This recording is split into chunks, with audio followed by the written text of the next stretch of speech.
کتنے دکھ کی بات ہے نا کہ جو مارنے والے تھے وہ مر گئے، اور جو بظاہر مرے قرآن ان کے لیے کہتا ہے کہ تم نے ان کو مردہ نہیں کہنا بلکہ وہ زندہ ہیں، اور تمہیں تو شعور بھی نہیں ان کی زندگی کا کہ ان کو کس طرح رزق دیا جاتا ہے۔ اور دین پر جو کڑا وقت آیا تھا، اسلام پر جو مشکل آئی تھی، اسلام کی اقدار کو جس طرح پامال کیا جا رہا تھا، آج اسلام بے یار و مددگار ہر طرف دیکھ رہا تھا کہ کون ہے جو مجھے بچائے، کون ہے جو آ کر میری ہلتی ہوئی بنیادوں کو مضبوط کرے۔ تبھی پھر کہا گیا کہ شاہ است حسین، بادشاہ است حسین، دیں است حسین، دیں پناہ است حسین، اور سرداد نہ داد دست در دست یزید، حقا کے بنائے لا الہ است حسین۔ فصلی لربک وانحر والے ان شانیہ کا هو الابتر کی عملی تفسیر بن چکے تھے۔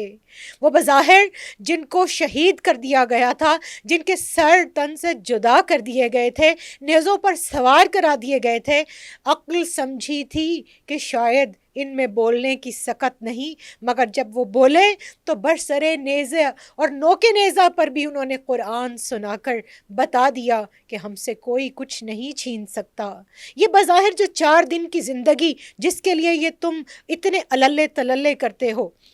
ہر دور ایک سجدہ حسین نے تھوڑی سی دیر میں ہر دور کے یزید کو گلی بنا دیا، اور امام علی مقام علیہ السلام کی شان تو وراء الورا۔ میں آج کے نوجوانوں کو بتانا چاہتی ہوں کہ آپ کے ساتھ جو تمام جوان تھے انہوں نے آپ سے پہلے شہادتیں اختیار فرمائیں۔ تبھی ادیب رائے پوری کو کہنا پڑا کہ آیا نہ ہوگا اس طرح حسن و شباب ریت پر، گلشن فاطمہ کے تھے سارے گلاب ریت پر، اور جانے بطول کے سوا کوئی نہیں کھلا سکا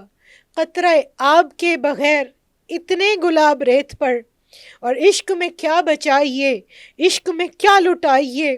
آل نبی نے لکھ دیا سارا نصاب ریت پر۔ جتنے سوال عشق نے آل رسول سے کیے، ایک کے بعد ایک دیا سب